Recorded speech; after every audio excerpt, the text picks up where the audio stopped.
Okay. Hi, everyone. Welcome back for the second section.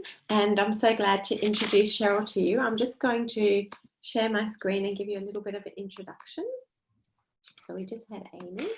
And now we're going to talk about quality sleep. And I'll let Cheryl give you a little bit of background and information, but she did send me a little bit of a blurb about what she does and her motivation and reasons and strategies behind that. But I think it might be better if I just pop off and let Cheryl give you a guide as to why she's here and how she can help provide some professional information and tips, and then answer any questions. So what we've been doing before, Cheryl, is everyone just adds questions into the chat, and then we can go through them at the end so that you can keep talking, but they can post along the way, if that's okay. So I'm going to stop my screen share and get you to share your screen.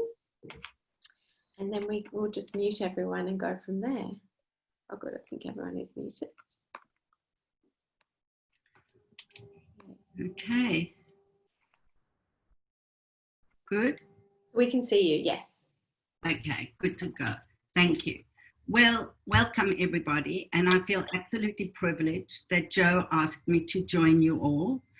And I would just like to share a little bit of my story as to how I got into doing what I'm doing, which I'm absolutely passionate about.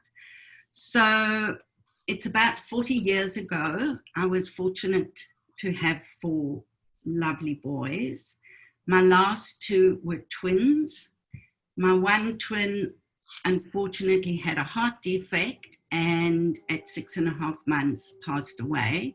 So we had the other twin, whose name was Clive, who was a precious little boy that helped us get over the loss of Clive.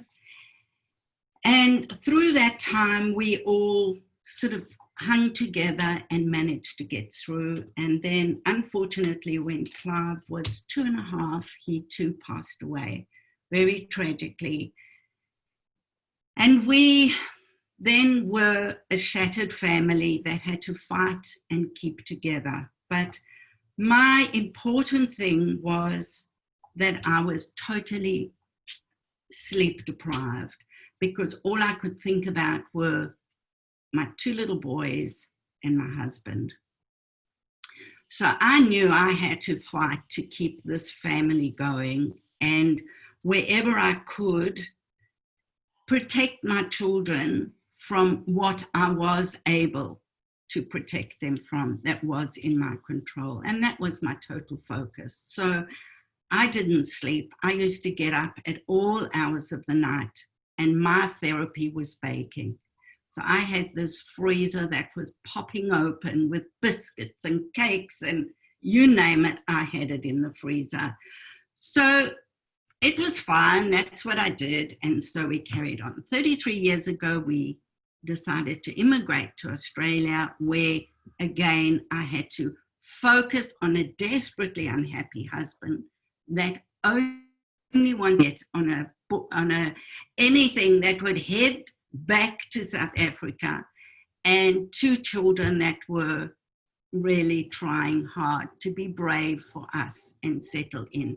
The 10-year-old really had it hard. The 15-year-old knew what he had to do and he did it. But again, my focus was on getting my family back together as a whole.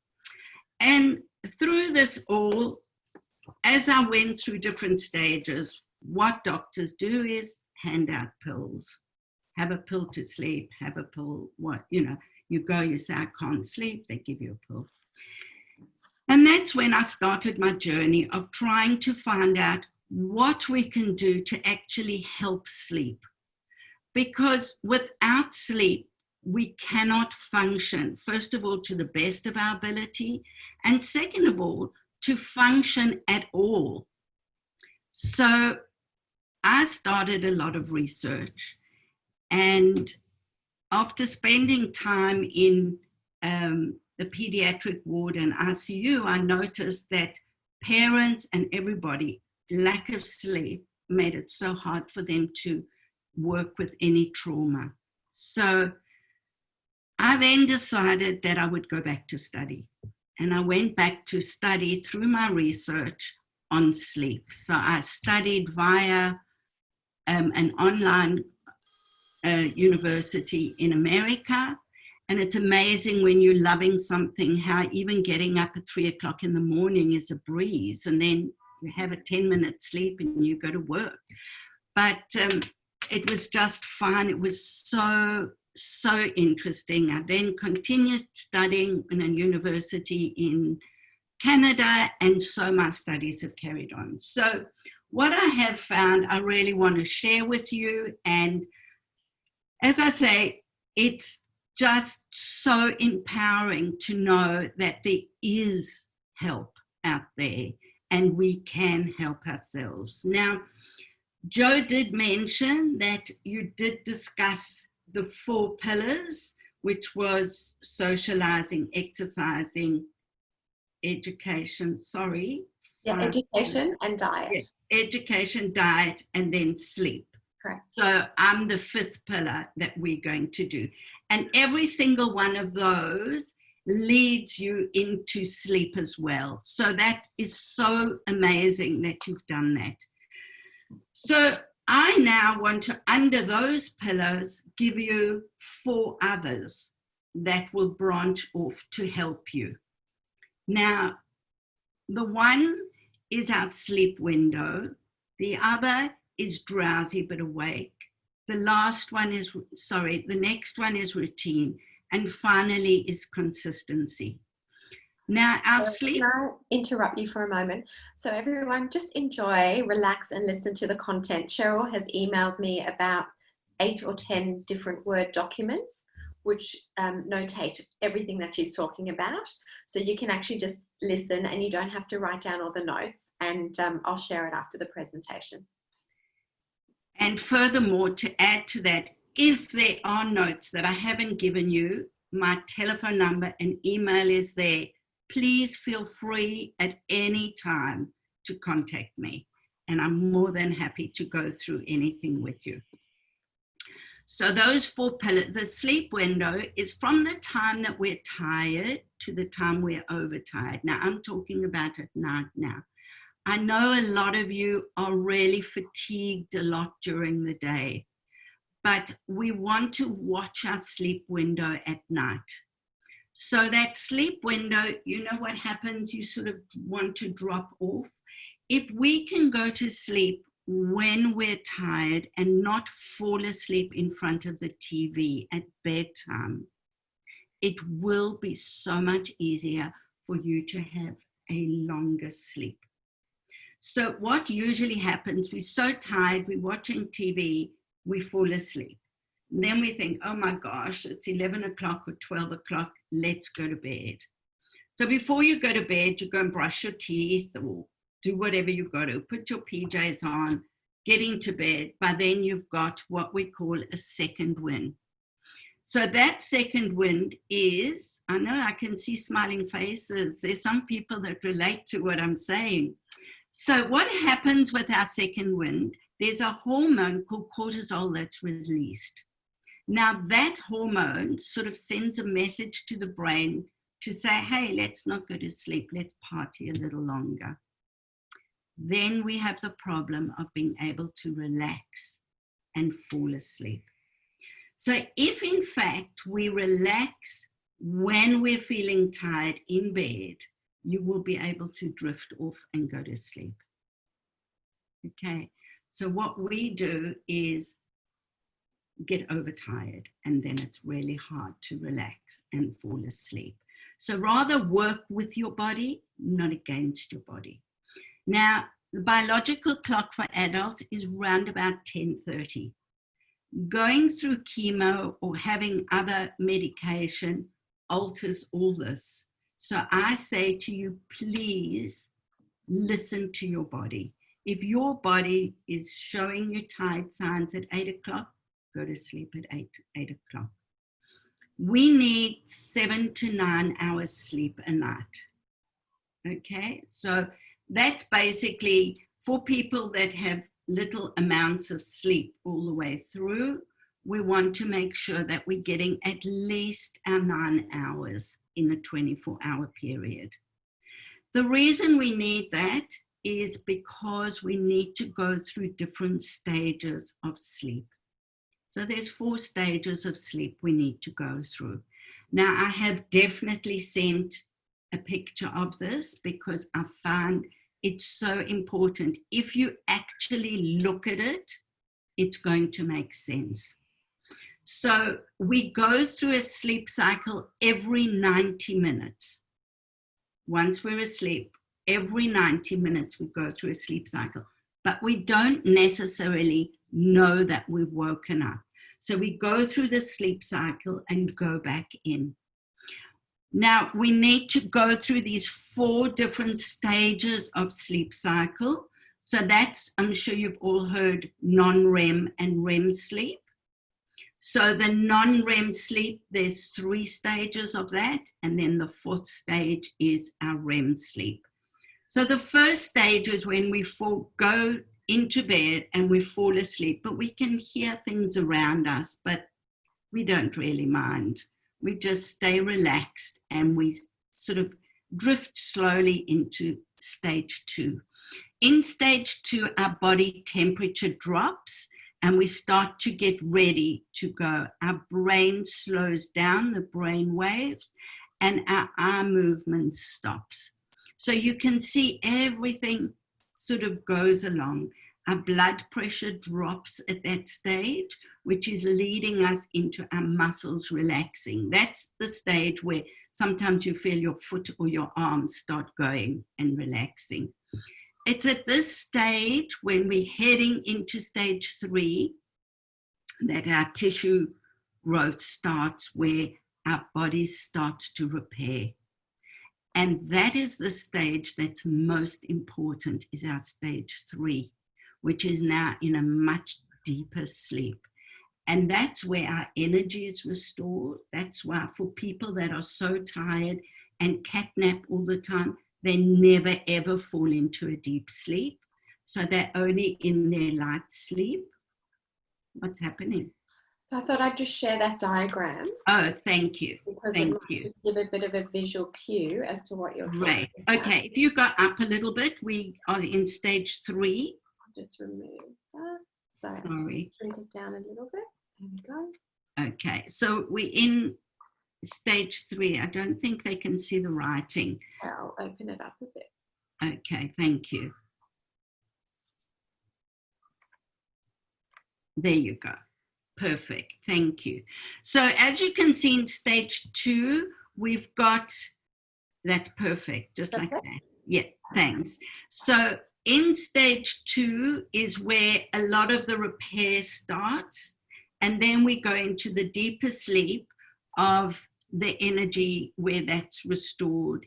And that's when our hormones, and you hear people saying that your brain is pruned. Have you heard that saying? That they prune your brain cells? So all the brain cells we haven't used are pruned, and that's where good brain cells start coming through. And we then start moving into our stage 4, which is our REM sleep, where we slowly start coming out.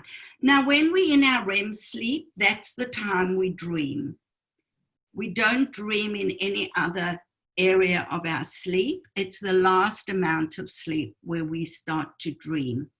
And that can be so vivid that you wake up in the morning and think, was that a dream or was that real? So that is the area where we do start to dream.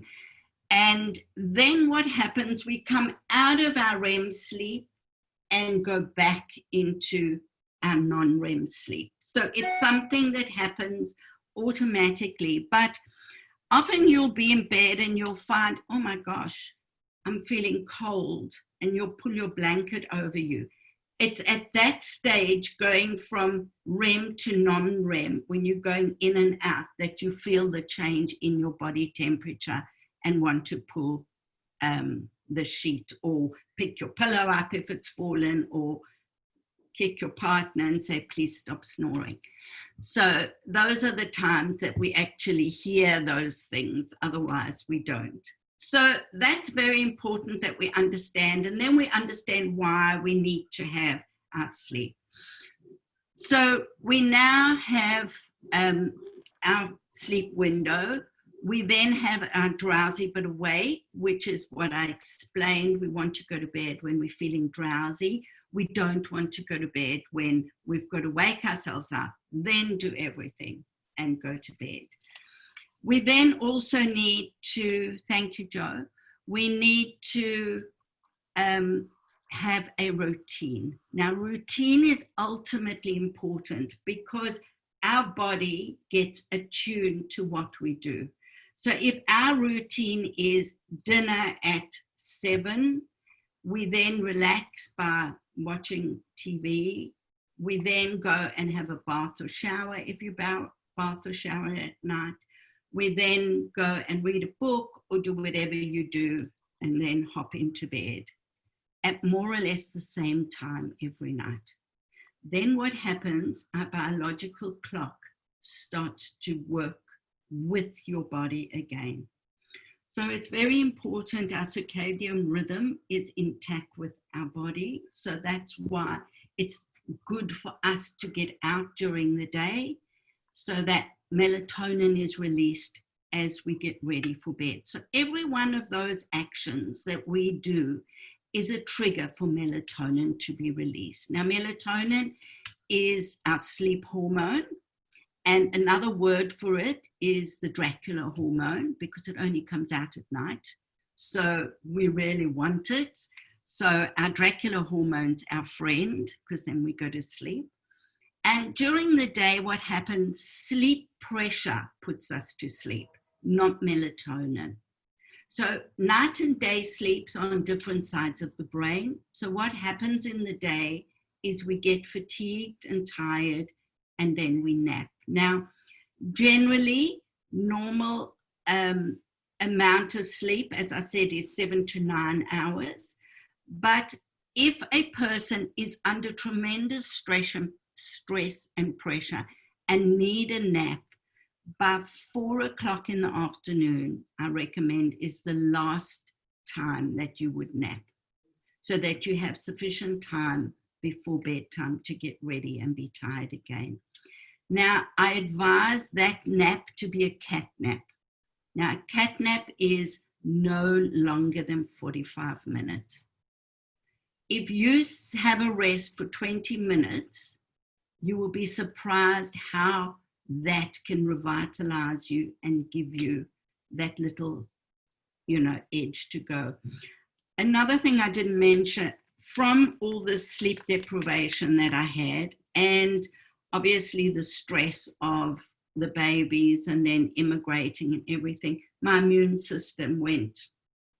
So I now have lupus, which is an autoimmune problem or chronic illness. And I know that there are days that I am so fatigued that if I don't lie down for 10 or 15 or 20 minutes, I cannot see the day through. And ladies and gents, I know that what you're going through needs you to take care of yourself. And if you need 3 naps during the day, please, if possible, be kind to yourself. You don't have to lie on the bed. If you're at work, you can just find a place where you can just sit down and just stay just for 10 minutes. You will be surprised what a 10-minute shutdown, as in just close your eyes and just sit, will make such a difference to all of you. Eating, I know that you've covered eating, so I'm not going to cover that, but I will just say that we want to be careful that we don't have we don't want too many carbs at night because it affects the leptin, the hormone, which affects your sleep as well. I have given you things that I advise that help with longer sleep. And I've also given you things that you should really avoid. So obviously caffeine, sugar, alcohol, all those are no before dinner, before going to bed. And especially blue light, if you can keep away from it at least an hour before bed is a good. Did you want to say something? Question? I'll unmute you, Jana. Hang on a moment. Oh, sorry. There you go. Just screen time is blue light, yeah? Screen time. Yeah. All screen time.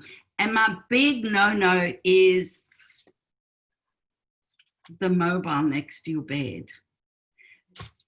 Oh, and why it's a no-no? There's a few things that it's a no-no, because we cannot not look at our phones. We cannot just check on that last email. We just don't have that power to do that. And that last email is the one that's going to keep you up at night, because you know the next morning you've got something to do. Or alternatively, if you're obsessive, you get up and you do it and then go to bed. And by then we're overtired. So when we know it's bedtime, if possible, leave it out. So our bedroom becomes our sleep haven. We only use our bed for sleep and sex. That's it. Nothing else. We don't do anything else in bed. So we then treat our bed as our special place. Okay, so any napping, yes, is on your bed, but we don't lie on our bed all day and answer emails and things like that. The other thing is, if possible, if we can keep our bedrooms nice and tidy, because what happens is, as you get into bed, you either trip over a pile of washing that you know that you were supposed to do, and then you know, you're getting to bed thinking, oh, I didn't do that. Or there's a pile of work that you knew you had to do that you haven't done, and you see that. So all that, if we can move all those things and just keep it just with the bare necessity in the room, is obviously the easiest way for us to keep going. We want to try and control the light. So if you're a light sleeper, it's great if you've got blackout lining, so that you really can have a good sleep. And if you want to nap, you can also close the curtains. We do need... Interrupt you for a moment. We've got a question from Janet, and she said a big problem during COVID time is watching what her family overseas are doing. So the time frame is obviously, you know, nighttime for her, and she knows that's not good. Janet, are you doing that on your computer, on your phone?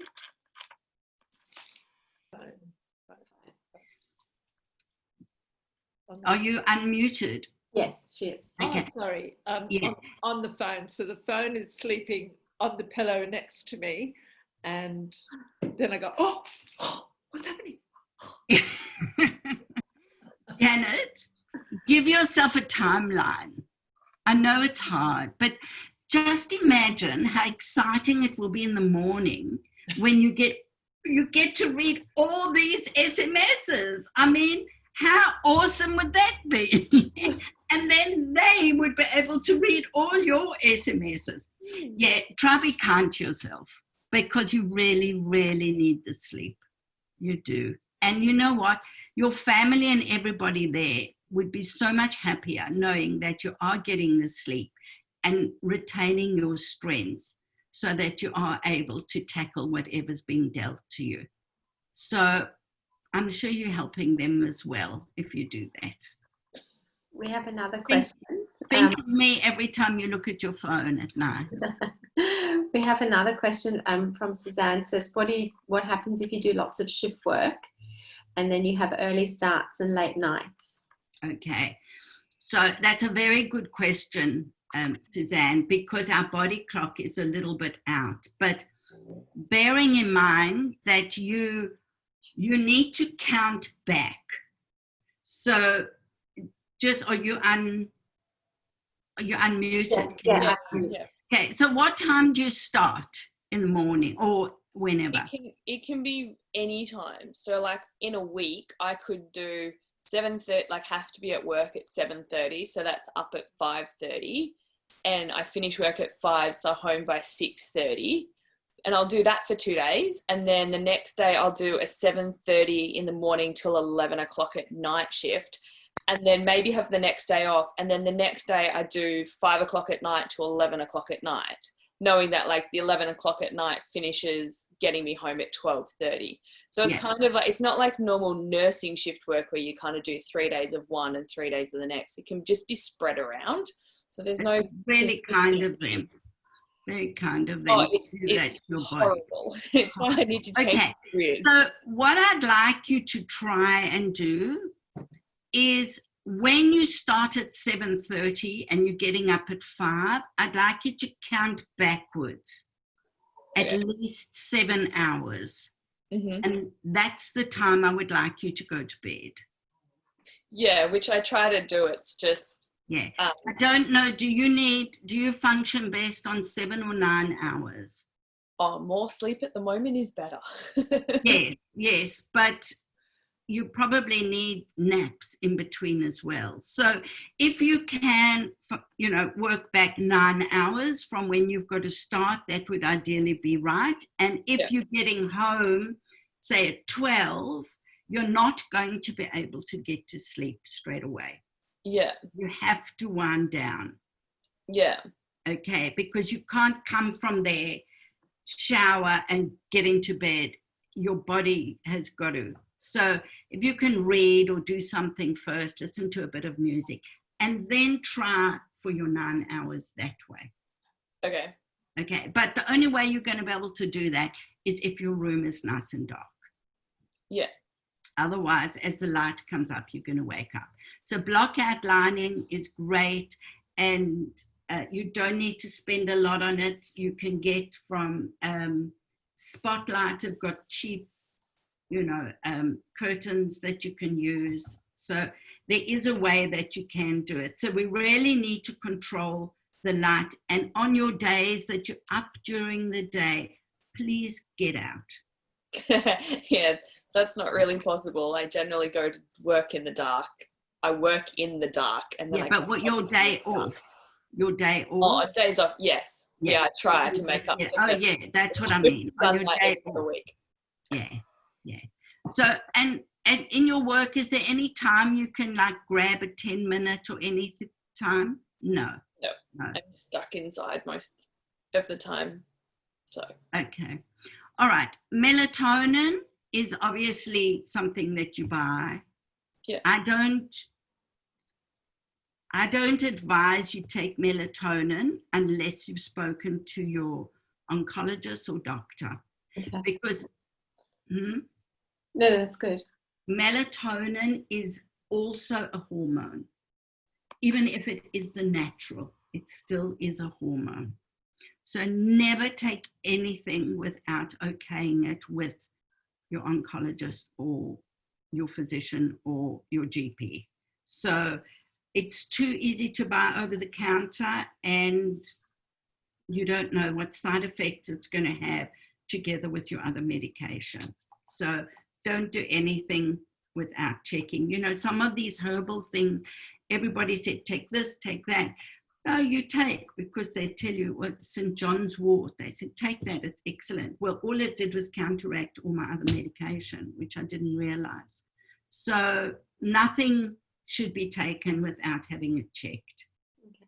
The other question I had in there was, you mentioned don't eat carbs and things that are going to increase your blood sugar level at night. But we try and eat as a family early, like at about 6:30, because I do have young kids. Right. And then sometimes you kind of find if you're up later and it's cold, like now, you sort of want a bit of a snack before you go to bed. And I try and have like a herbal tea or something like that. But what's the sort of last time to try and stop eating to not affect your sleep patterns? And I suppose it depends what you're eating. Well, yes. Like banana smoothie would be outstanding for you to go to bed. And I have given you examples of what you can have. Another thing that's great is cherry juice. It's full of melatonin, so something like that. So I have amongst there given you some examples. I didn't want to go into the food too much because that's not my expertise, and I know that you had seen somebody like a turkey sandwich would be perfect. You know, I've given you some examples, and obviously herbal tea, definitely. So there are examples of that. So listen, that was my half an hour. Okay, we're still good, so keep going. So tell me when you want to cut, because we just go the last thing of my 4 is consistency. That's the last thing. So whatever we do, we want to be consistent. Okay, so for example, those that are not at shift work, we want to try and go to bed at the same time unless we're exhausted. So our consistency in your circumstances is listen to your body. That's the only thing. Okay. Okay, we had another question about white noise. Would you use this, or would your brain turn on a message as it's time for sleep like we do with babies? White noise is another trigger for sleep. So you could do that. You also could do some nice music, opera singing, something like that to help you as a trigger and keep it going if that's what you want. Is that the question? Could you leave it on the whole time? Janet, you're unmuted if you want to. No, actually, I've got a new grandson, so I say to my kids, sleep develops sleep. And I said that, no, introduce the white noise straight away, you know. Anyway, I go over every second night and I do the sleep overnight.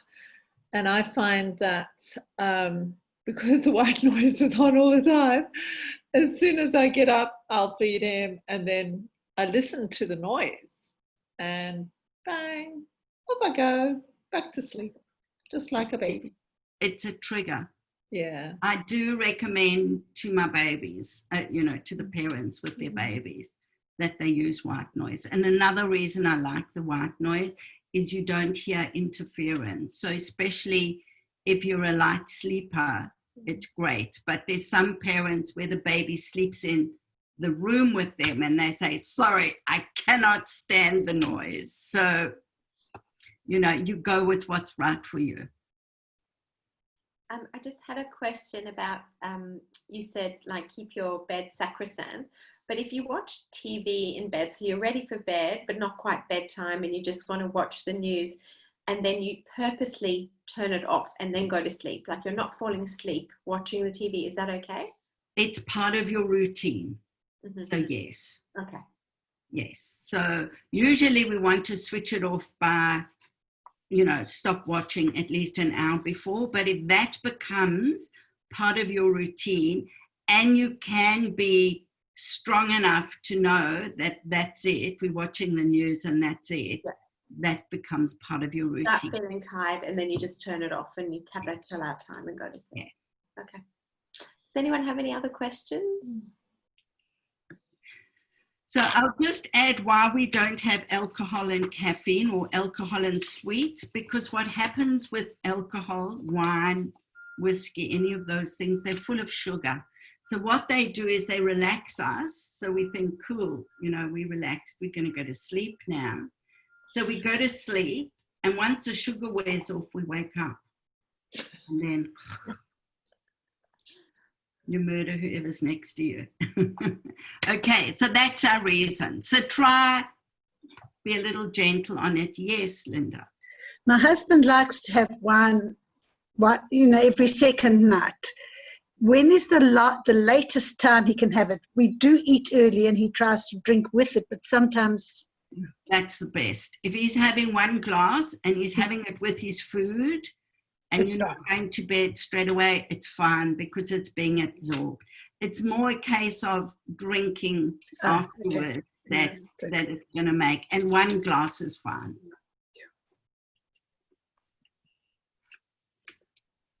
Any other questions? I do have, Cheryl sent me, I think there was maybe 10 attachments or 12 attachments, all as little short information leaflets as Word documents. So I will definitely send them on. But I thought, Suzanne, did you want to?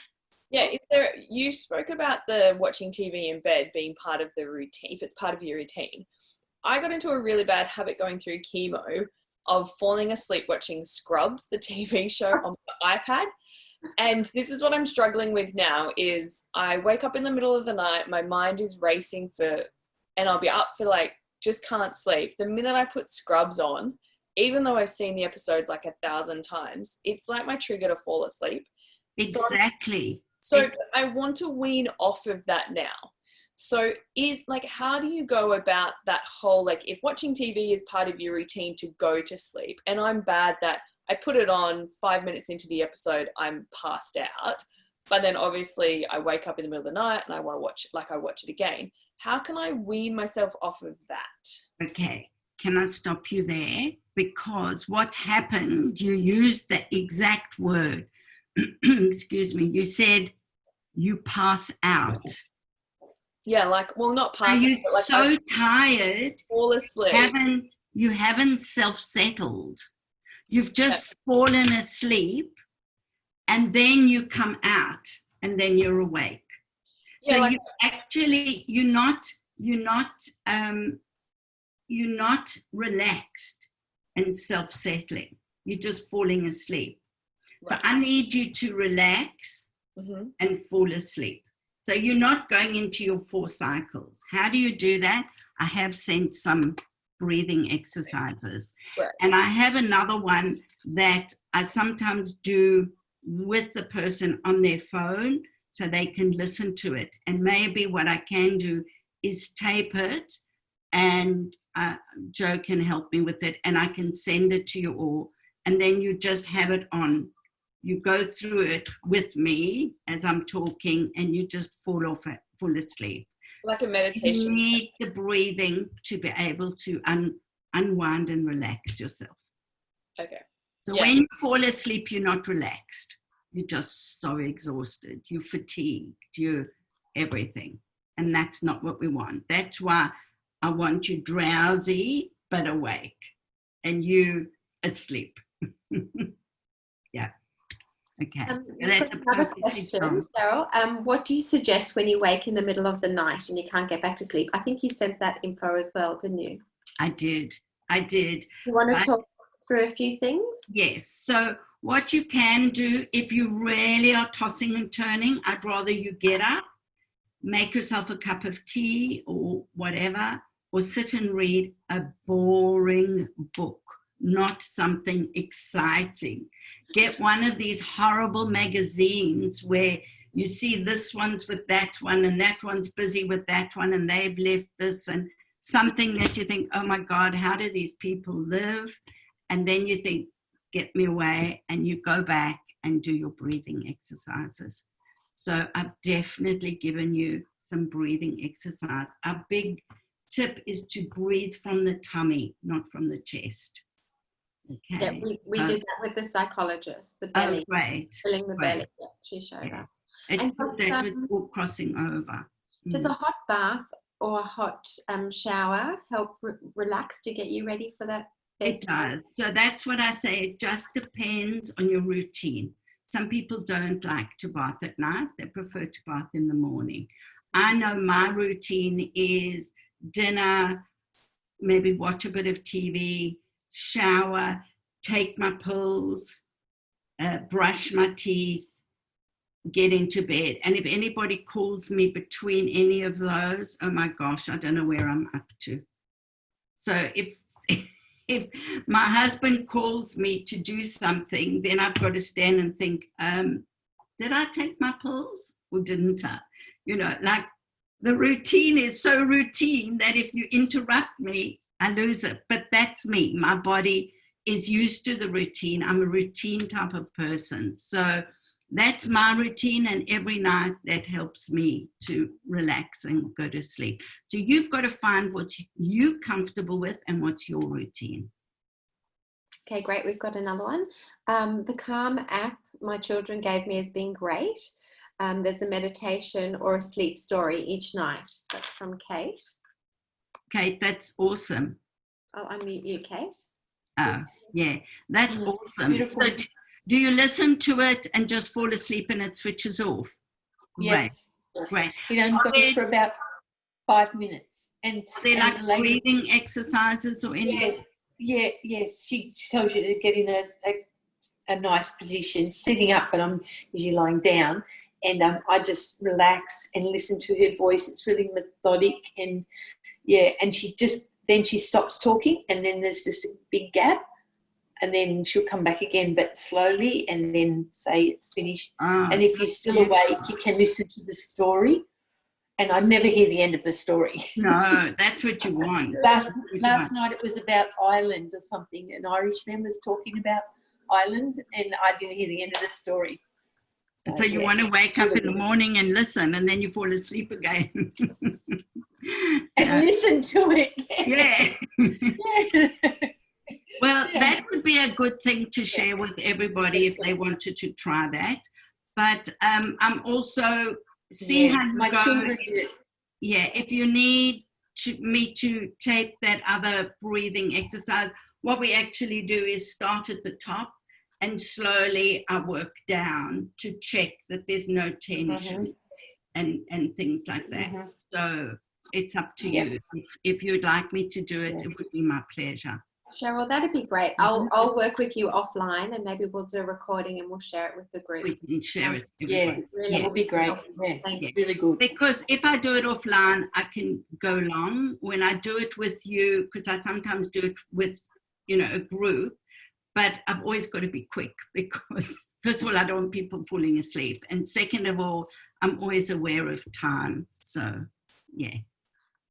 Okay, we've got another question from Katrina. Is the breathing exercise also good for 6-year-old? Her son finds sleep stories and bedtime meditation sounds annoying. Yeah. You, Katrina, if you wanted to talk to that. It is definitely, it's definitely good. And there's a couple that I've sent you, and you can see how this other one is. And also maybe the one that Kate's got may be good. Yeah, I've tried to play him different apps and all those, and he just doesn't like them. He just and does he like a story of his level? How old is he? He's 6. 6. So I know that some of the younger ones, I'll tell them, there's Thomas the Tank Engine, or there may be a story on, for his age that he could listen to that could help him. Like a regular audiobook instead of a sleep story. Okay, yeah, because I think the way that they talk, he just finds that really annoying. Yeah. But if it's an audiobook, it may be better. Okay, yeah, we'll give that a try. Yeah. Okay. That's been really good. Lots of questions. We've probably got another 2 minutes or so, and then we'll wrap it up and do the rest of the workshop session. So does anybody have anything else to add? As I mentioned, I'll just I'll share my screen and I'll quickly pop back into sorry, that's going there. So this is the documentation, so I'll just show you what we're talking about from Cheryl. So there's quite a number of information. We talked about the sleep cycle. She also goes through the perfect sleep window, just to see that we've got everything covered.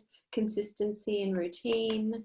We've got another documentation on sleep hygiene and ways to, I think this was something somebody answered, ways to go back to sleep. So there's another whole section on ways to go back to sleep. Just some top tips. So for some reason my computer's loading too quickly. so top tips for sleeping at night. We've also got how to, what's this one? How to sleep. How you can sync with your body's natural sleep cycle. So you can see there's lots. So I'm going to forward that to everyone. I saw there was one more question just popping up here. So we'll go back to the chat and see the last one. Thanks, Kate. Oh, Okay. That was just sorry, that was just me just replying to Kate. Okay, perfect. Well, I think I'll share the information with everyone, and I'll share Cheryl's contact details are on there, and then she's amazing, Cheryl, and she so wants to help. And I know that if you had any specific questions or anything that was related specifically to your circumstances, whether it's children or illness or fatigue related or just working different cycles, she would be more than happy to respond to you individually. So I just wanted to say thank you. We really appreciate you giving up your time and for all your knowledge and for all your tips and support. Thank you so much for joining our session today. There's 2 people who couldn't make the session, so if it's okay with you, I'll share the recording with them. So that's lovely.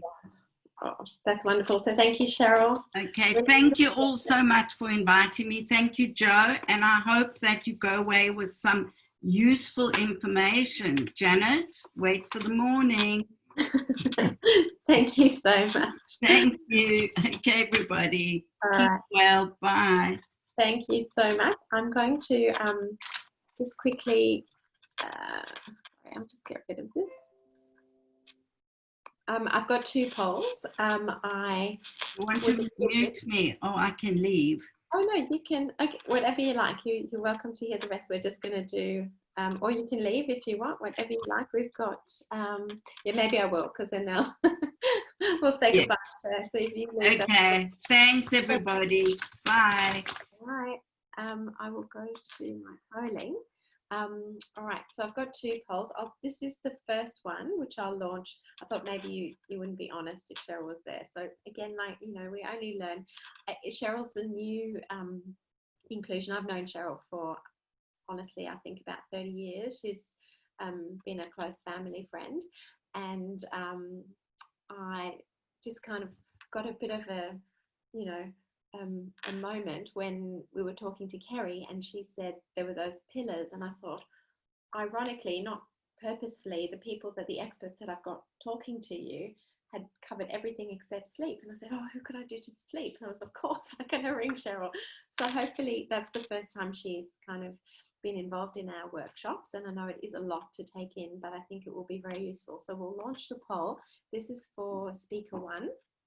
And I actually, when I write the polls, I try and kind of think of a range of things to say, and didn't realize you could actually tick more than one. So if something's a little bit of this, a little bit of that, feel free to tick whatever you like. But this is referring to Amy that we're talking about now. We're referring to Amy, and we're referring to the talk about health, nutrition, and just eating well, looking after yourself.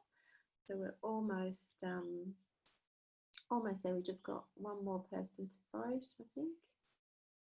Give you a couple of seconds. I think the poll ends. Fabulous. Okay, great. And then I will just launch the new poll. It's taking screenshots because sometimes I go back and can't find it. All right, and now I'll launch poll. Oh, were they launching at the same time? No. So that's poll 1. Great. And now I can launch poll 2. Just gotta find where it is. 2. Okay, so this is referring to Cheryl and talking about sleep and the information that she shared. Just wanted to get some feedback and see what you thought.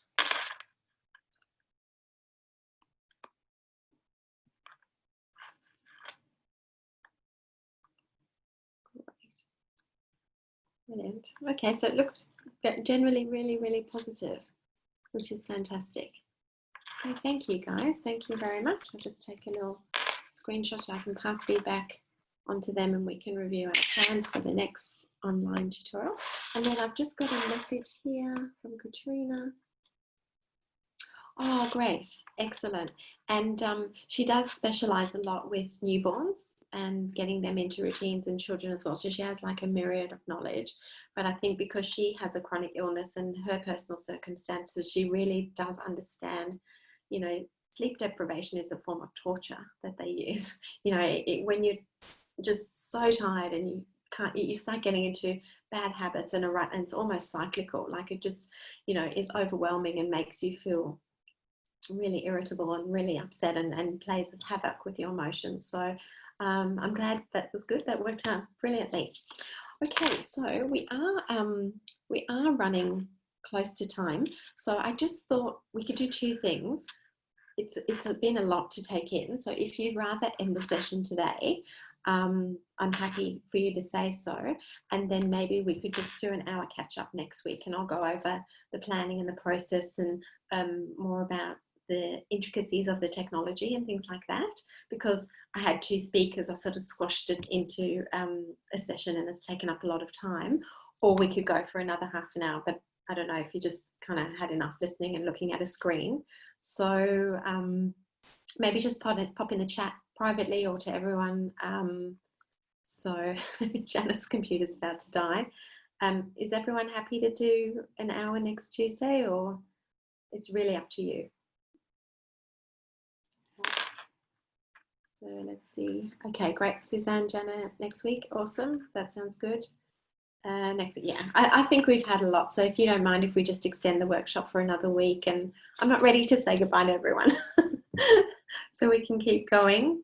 Okay, awesome. So that seems to be the consensus.